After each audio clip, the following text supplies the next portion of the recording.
fishing. My name's Dave Aripotch, and I'm a commercial fisherman. I have been all my life. It's all I've ever done for work. The future of offshore wind on the East Coast is being leased on grounds where many fishermen make their living. See that? Those are all my tracks. Those are all mine. Some fear that their industry is at risk and that their concerns have been dismissed in favor of a fast-tracked plan for clean energy.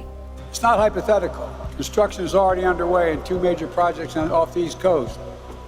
I don't fault the average citizen that lives in the middle of the country because they're thinking, well, the ocean's a big place. I mean, you don't need it all. You don't own it. We all own it. You know, yeah, okay. Well, but there's only fish in certain places. The commercial fishing industry, a lot of people don't really, I think, realize how heavily regulated we are. A lot of the regulations that we abide by are spatial in nature. Megan Lapp is a liaison for commercial fishing company Seafreeze in Rhode Island. We can't just necessarily relocate to someplace else. Not all fishing organizations oppose offshore wind. Some have even partnered with wind projects to support the effort. But concerns remain for many regional and national orders of commercial fishermen. Both Aripotch and Lapp say it won't be safe to deploy their gear anywhere between a project's turbines, even when they're a mile apart like in Vineyard Wind, America's first commercial-scale wind farm. If so, that would make thousands of acres of fishing grounds practically off limits. Proud to be a part of a company that's the leader in wind energy. This is a promotional video by Dominion Energy, showing how excited fishermen are about casting near the wind turbines. So where y'all fishing today? We're going to the windmill. People are going to come from everywhere just to go out there to fish the windmills. But these men are fishing for sport with rod and reel. Many commercial fishermen responsible for domestic food production do not share that enthusiasm. Our vessels will not be able to operate in a wind farm. The nets are not right behind the boat. They are quite a ways behind the boat, attached to the boat by steel cables. And you're not going to be able to maneuver that between wind turbines with acres of rock scour protection, electrical cables also covered by scour protection. You will hang up your gear on it, which can endanger, the stability of your vessel and the life of your crew. In BOEM's final environmental impact statement for Vineyard Wind, the agency admits that a fisherman's ability to maneuver between turbines may vary, depending on vessel size, gear, and weather conditions.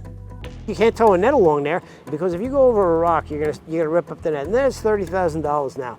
Somebody could get hurt, you could lose it, the cables that run from the boat to the net could break, anything can happen. So they're taking that whole bottom, they're just taking it away. You're not gonna be able to fish there. The obstacles aren't solely beneath the surface. Networks of 800-foot-tall turbines can scramble a boat's marine radar. In low visibility, common along the North Atlantic coast, crews need radar to navigate safely. A National Academies report confirms this phenomenon, but fishermen can attest firsthand. There is no other marine electronics that can substitute for radar. So our boats are out there at night in inclement weather, in the fog, in the rain, when you can't see. And if you can't have reliable marine radar, then that's a major, major safety issue. Radar interference could affect military and search and rescue operations as well. But that's another story. We've had the net out for a while now, I'd say a couple hours. And it looks like they're pulling it up right now, so I'm gonna go check out what we caught. BOEM, the authority on wind energy leases, has moved forward with a general expectation that fishermen will eventually figure it out. They'll find a way to adapt. But they don't know, and they recognize that some simply won't take the risk.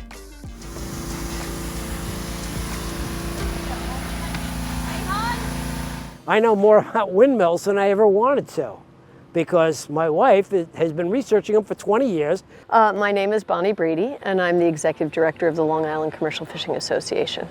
Our association is involved with a lawsuit. Seafreeze, they are the main plaintiff suing the first record of decision, which is the Vineyard Wind project. Long Island Commercial Fishing Association is a plaintiff also, as is David Aripotch, who is a commercial fisherman from New York, and my husband. The Texas Public Policy Foundation is representing them in the lawsuit, claiming federal agencies failed to conduct an adequate review of the Vineyard Wind project before greenlighting it.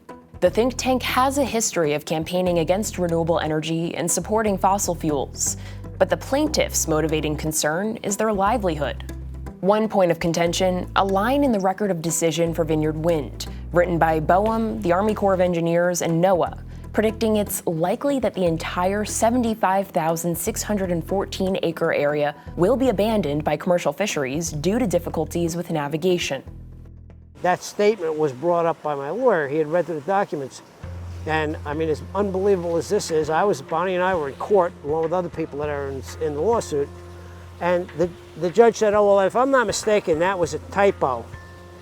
Well, that's some typo. The fishermen will most likely abandon this area. They know we're going to abandon it. A clarification was later issued saying it was based solely on public comments, concern from fishermen, and that it was not the result of an agency's evaluation.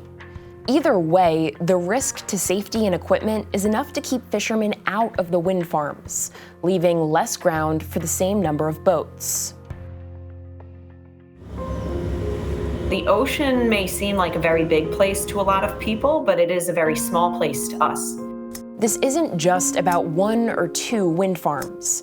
A decade from now, the cumulative effect of all the project sites will be substantial along the East Coast.